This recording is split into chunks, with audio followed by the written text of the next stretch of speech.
Chandra. Thank you so much for connecting with me. I'm going to jump through some of the questions for us. But before we begin, why don't you just tell us a little bit about yourself? My name is Shondra. I'm Shondra Singleton. I work here at Elements Montessori. I've been here a little bit over a year and a half.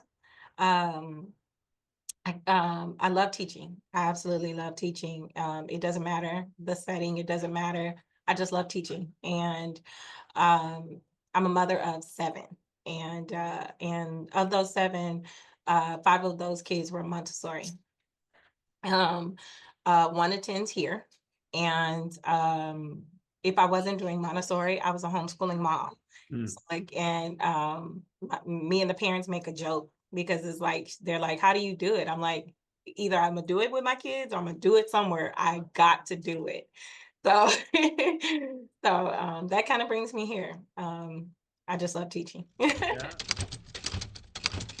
Believe it or not, I was a Sunday school teacher. I was a Sunday school teacher in our community, and if I wasn't a Sunday school teacher, I would just some way always find myself with kids.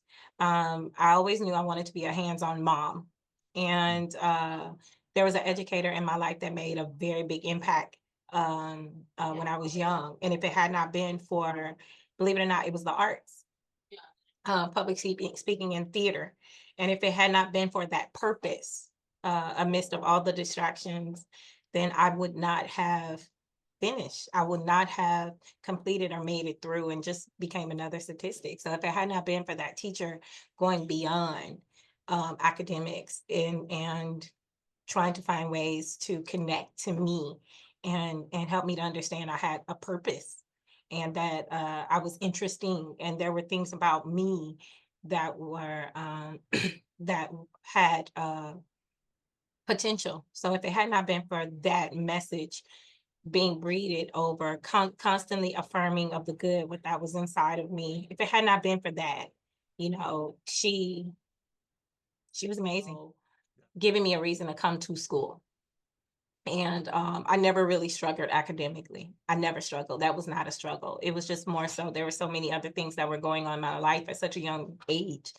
And there were people who were just like just affirming that I mattered, that I am seen, that I am loved, and who gave validity to my voice. And so because of that, that need being met, academic, then I was able to perform and do the things that I needed to do to graduate. And it was just always they were family beyond family. And Mm. so it those things became a very big core of what I wanted to be as an educator. I wanted to get to the core of the kid. I wanted to teach for the overall person.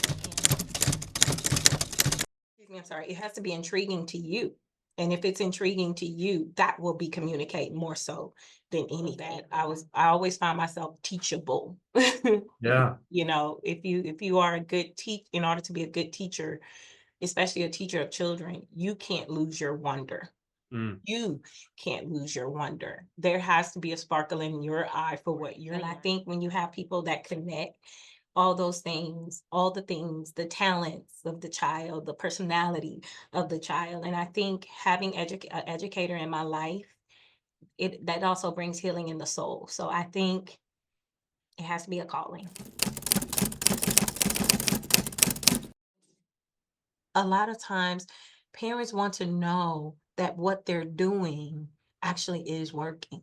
Mm. And so you affirm them right where and whenever you see that, you affirm that.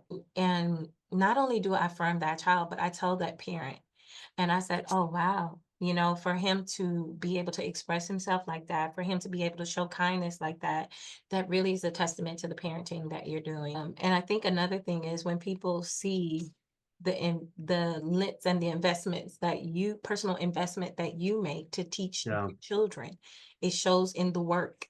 It shows in the environment every time they come to your class and it's clean and their children are clean. And if their children didn't eat that day, they didn't eat that day. If you want to bring something else, I'll make sure they eat it. Or, like just that genuine concern for their child because they're there with those kids are there with you so long, and parents are missing that. Some out of choice and some out of not out of choice. Being connected to your why. Um, you're in a field where you're giving, and you have to be okay with giving. And so hone your craft. Always be learning. Um, keep yourself around other educators. Um, and have you someone outside of you who pours into you. Mm, um, Consistently be learning, and make that your job. That's not no one else's job. That's your job to always be learning. Information we receive now is old information. So it's like always be learning. Um, Keep in mind that you're teaching to the child that's in front of you. Also make sure that you're teaching gracefully. yeah. And so I feel that and that making connections with your family, that never lose empathy, never lose that, and keep a servitude heart. Remember that you are serving them. They're trusting you with their most prized possession.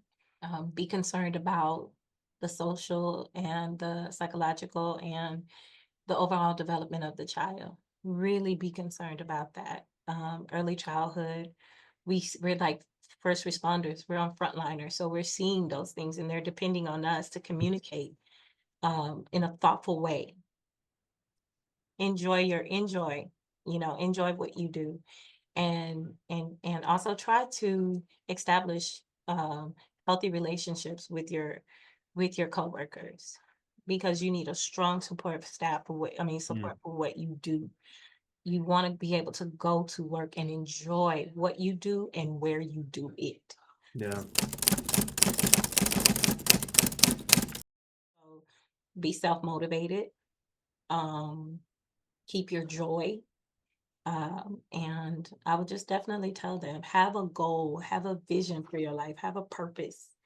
And that way you'll focus all of your actions and your intentions. Accountability, knowing that, you're sowing seeds that one day you're going to reap the harvest of. And so it's like when you put that out, I believe it'll come back and in its timing. And there's a saying in our beliefs that promotion doesn't come from the east or west, but it does come from Thank you God. so much.